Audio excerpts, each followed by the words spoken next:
and we have answered the call. For years, you've been saying, Betsy, you're talking about all these great design concepts, but we can't visualize them. You're describing the picture that the listener sent in of their problem, and we wish we could see that picture too.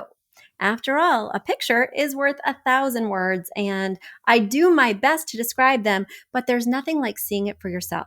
And that's why Affordable Interior Design, the podcast, now has a YouTube channel.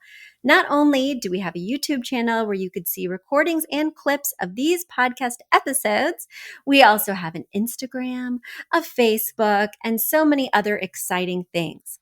You should check it out. Head over to affordableinteriordesign.com/links.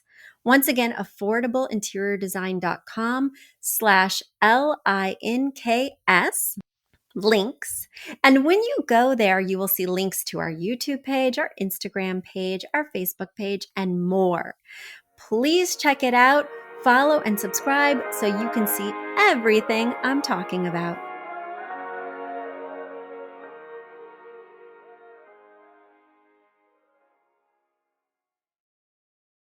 Hello, this is not Betsy, it's Catherine, the one who edits Betsy's wonderful voice and puts it up in the sky so you all can download and hear her episodes. Betsy, as you know, most of you know, is on maternity leave and has been doing new episodes, but had to take a little bit of time off. Baby and family are doing great. She is adorable, but so is the baby. Haha. Anyway, so I'm bringing back last year's episode from Thanksgiving because it was so good. So now enjoy this best of episode.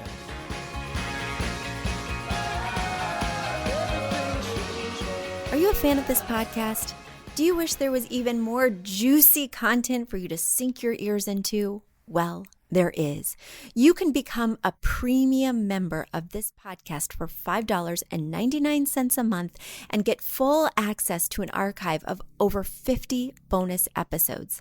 Additionally, we release a bonus episode every single month. That's a ton of extra content, including my personal interior design diaries, extra tips, my talking about trends, and so much more.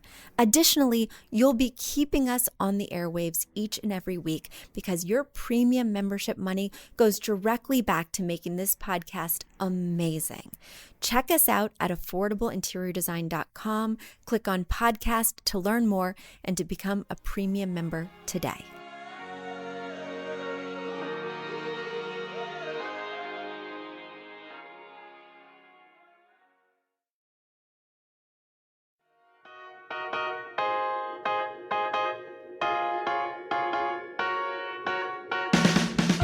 You don't need a high-end designer or a lot of money to get a luxe look. Be your own interior designer. This is Affordable Interior Design, the podcast.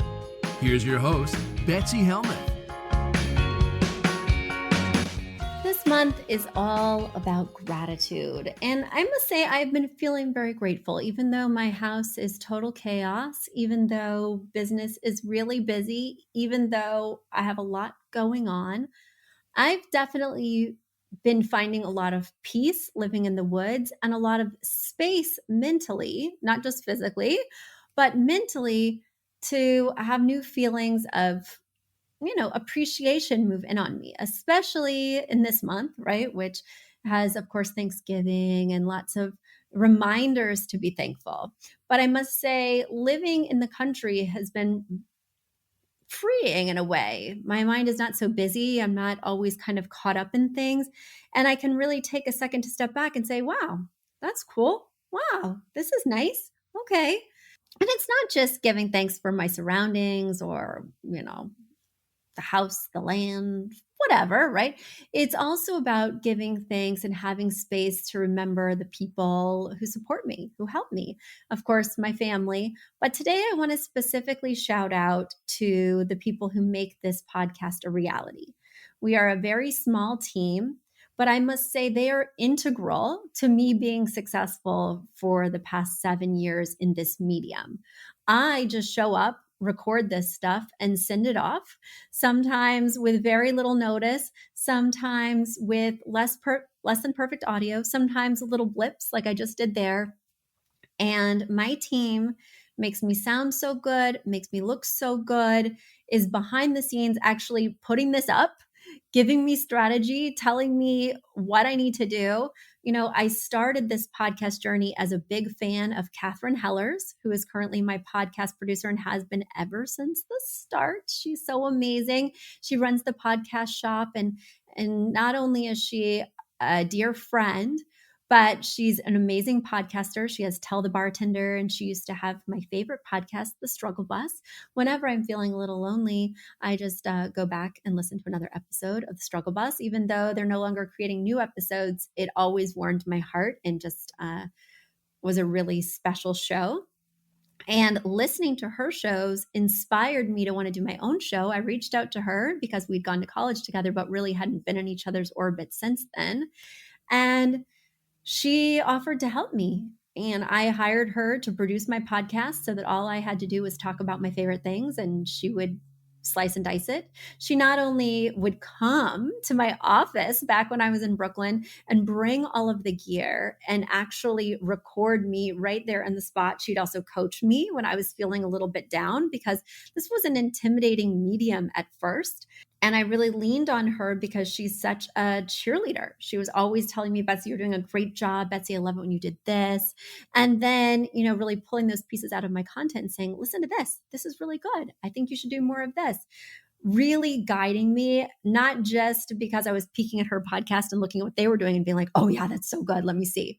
But she aligned me with Aton the Embassy, who created our intro music. She aligned me with the announcer, who is so amazing and just has a great voice and really sets the tone for the show. And she's just been a resource all along the way. So I want to share my gratitude for her. If you guys are thinking about making a podcast or podcast curious, you know, check out Catherine Heller at the podcast shop, because I would probably not have a podcast right now without her, and sending her so much love. On a friend level, on a producer level, the gratitude is overflowing. And then in the past few years, I've had another helper come onto my team.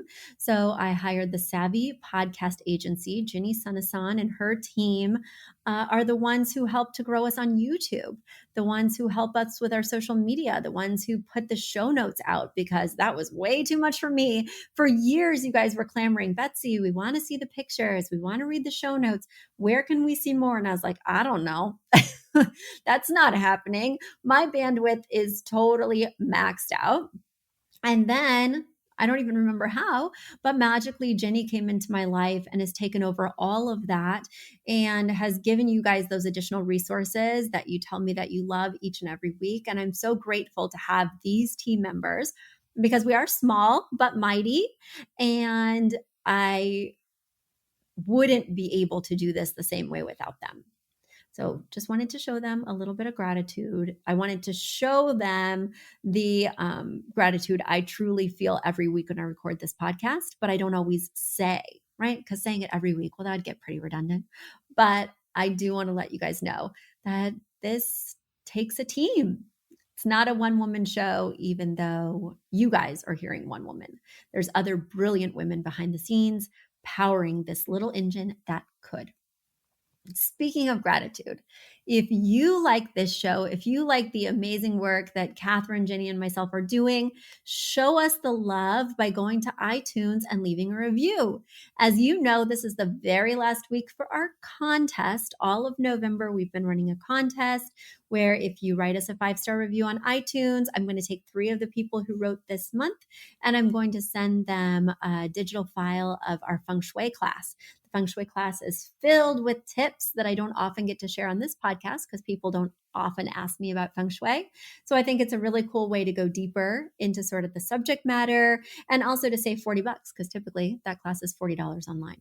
So get your free class by spending 4 minutes writing a review. You'll be entered to win. I'll pick 3 people out and announce them on next week's show.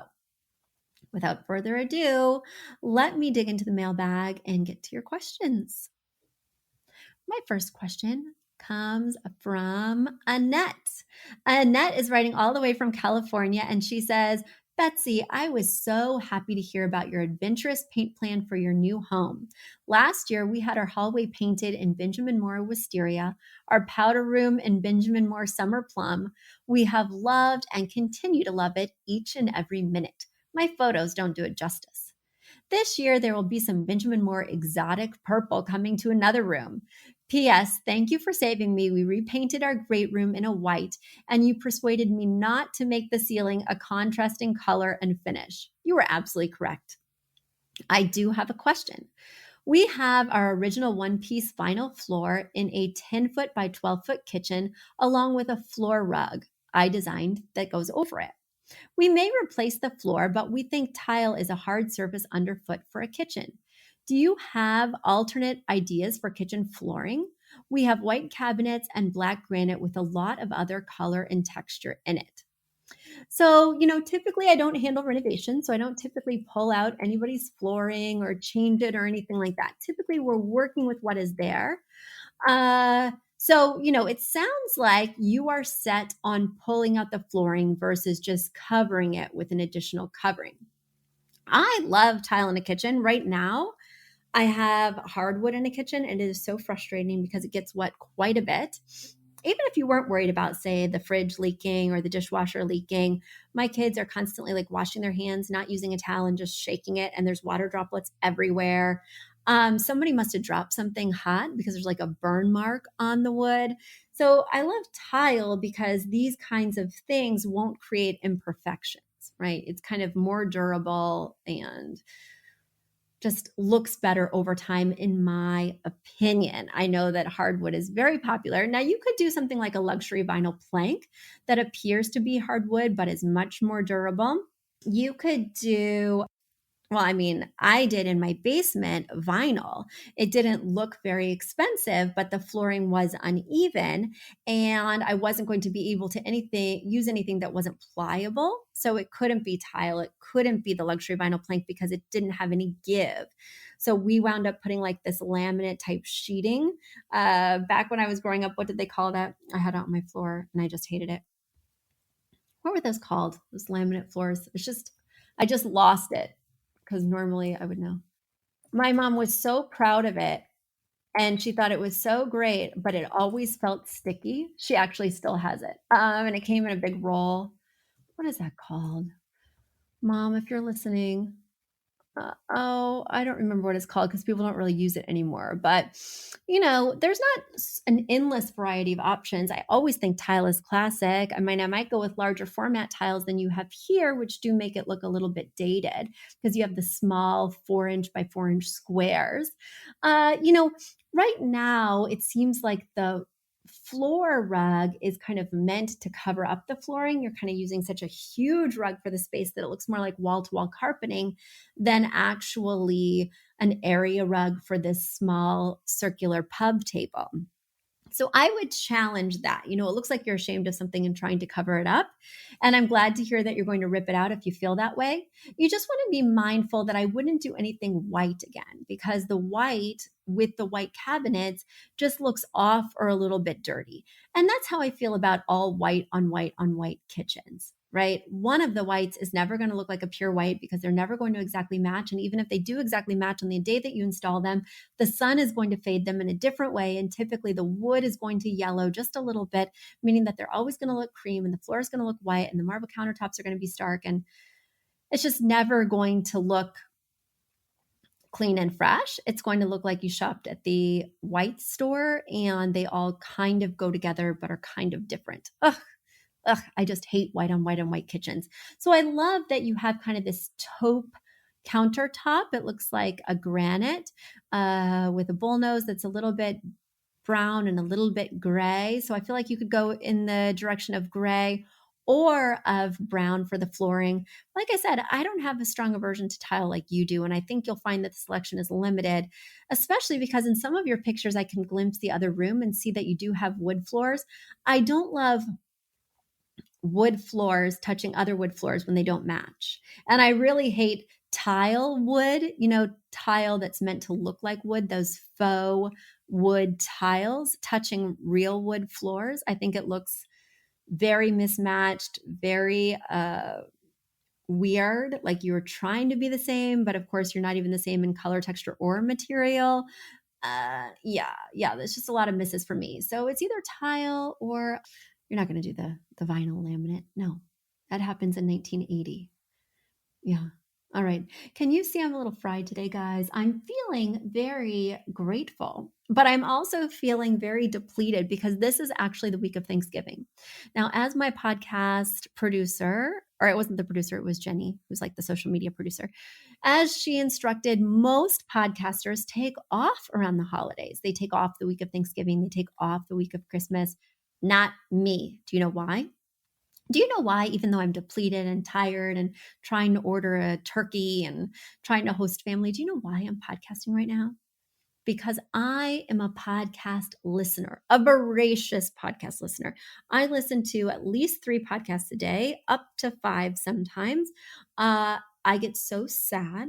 I get so lonely. I feel so emotionally empty when my favorite shows take off, because what am I going to listen to? And yes, Jenny, you are right. They typically take off around the holidays, and then I have nothing to listen to. And when I need to, get a little me time away from the family, or while I'm cooking, I want to listen to like an amazing show to inspire me and just make everything more fun.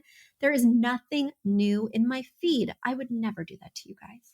I know you love podcasts just like me, and I'm going to create piping hot, fresh content for you, just like I'm going to create piping hot, fresh food for my family, because I know they will enjoy it and I know you will enjoy it. So there we go.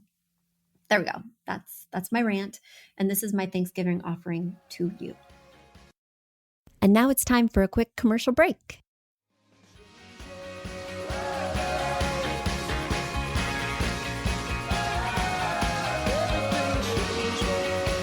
Have you ever dreamed of becoming an interior designer?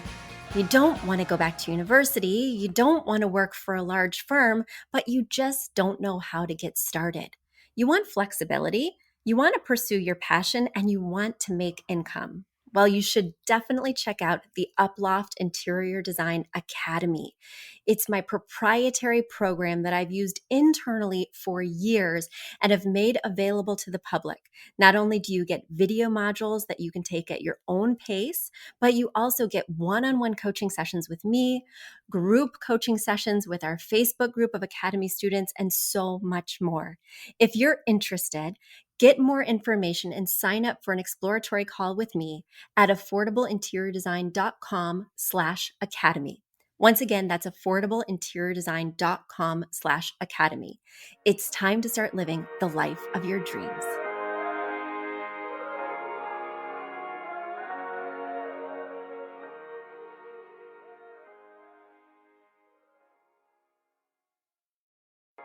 Next question comes from Cambridge, Massachusetts, and Sue is writing in. She writes, "Hi, I've been looking for a velvet bed. They all seem to be low profile, like this one from Wayfair. While I like the look, I also like to use the underbed storage space. If I find a higher bed, are bed skirts out of style? I see these 2 kinds of bed skirts the most. Will it look out of touch? These are from Pottery Barn, and I can't decide which to buy."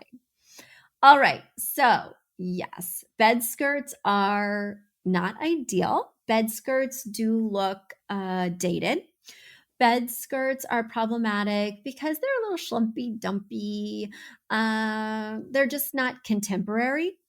And so, in a contemporary space, I don't tend to use them. Now, if I'm designing in a traditional space or even a transitional space, they could work with that style quite well. But with this kind of contemporary bed that you're showing me that has clean lines, it does have the tufting, but it's very linear, very sleek. I just worry that a bed skirt is going to look weird. Now, of course, you understand that a low profile bed does not take a box, or not a box spring. Well, it also doesn't take a box spring, but it doesn't take a bed skirt. If you need a bed skirt, and I do think you absolutely need a bed skirt if you've got a metal bed frame and have just attached a headboard to it, but don't have like the actual base of the bed, right? So if you have a metal bed frame, you absolutely need a bed skirt. And if you do like to store a lot of junk under there, then you need a bed skirt, but it only works with, certain types of bed surrounds or bases. When selecting a bed skirt, you want to go with something that's very minimal. I like them to be sleek. They have ones called box pleat. You want to look for ones that are called tailored. You want to find ones that like have maybe a simple break in the middle, but otherwise are very flat. I don't like any bed skirts that have puckering, that have ruffles, that have ridges, anything that has any movement. No. Then it's like, I love a grandma as much as the next gal. In fact, there's a grandma in the room next to me who's about to enjoy a Thanksgiving meal, but they can take their bed skirts with them when they leave because I hate the ruffly frou-frou bed skirts. I don't care what style you're designing in, they are not okay. So as long as you leave the ruffles alone, as long as you pick a bed that requires a bed skirt or are using a metal bed frame, which makes it very affordable. And with the metal bed frame, you can heighten the bed with the risers. You just want to make sure to get a longer bed skirt, and they do have longer bed skirts, but you want to look for that in the description and the dimensions. So that way it completely goes to the floor and covers all your storage bins and boxes. And let me just remind you, Sue, even though I'm sure you remember, then when we put storage under our bed, according to feng shui, the energy from what's ever under our bed comes up through the mattress and impacts our sleep. So you want to make sure that the things that you're storing under the bed have restful connotations. No back taxes, no high school homework. This is the perfect place for off-season clothes or for skis, things that have either restful or positive connotations for you rather than things that maybe are stressful or chaotic. Speaking of chaotic, you want to make sure if you do have clothes under there that they're folded nicely, that if you are using those underbed shoe storage boxes, that the shoes are partnered nicely, because that chaos from just shoving stuff under there will also percolate and come up and disturb your sleep according to feng shui. Guys, speaking of feng shui, have you heard about the contest? I'm plugging this contest because it's the very last week. If you go to iTunes and share a review, a 5-star review about your experience with us in the show, you'll be entered to win our contest. 3 people who leave a review will be receiving my feng shui class. It's an online class that you can take when you want, as you want. I'll send you the file as the winner, and you can watch at your leisure. Guys, speaking of leisure, I hope you have a wonderful Thanksgiving. I hope you get some rest. I hope you around the table are slightly more articulate than I was today. I hope you're able to eat all your favorite foods, and know that while I'm grateful for my team, I'm also very, very, very grateful for you all. Thank you for listening. Thank you for spreading the word, and I will see you next month. Bye.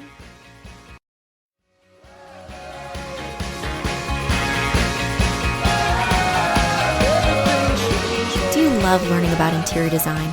Do you wish you could know even more about feng shui, styling your home, where to buy the perfect furniture pieces, and more? Well, you can. We offer online classes. Head over to affordableinteriordesign.com, click on the shop tab, and you'll see our 3 45-minute online classes. Purchase them one by one for $40 a piece, or get the value pack of all 3 classes for $90, and we'll throw in the paperback version of our book for free. Heck, I'll even autograph it for you. Be sure to use promo code PODCAST at checkout to get 15% off your order.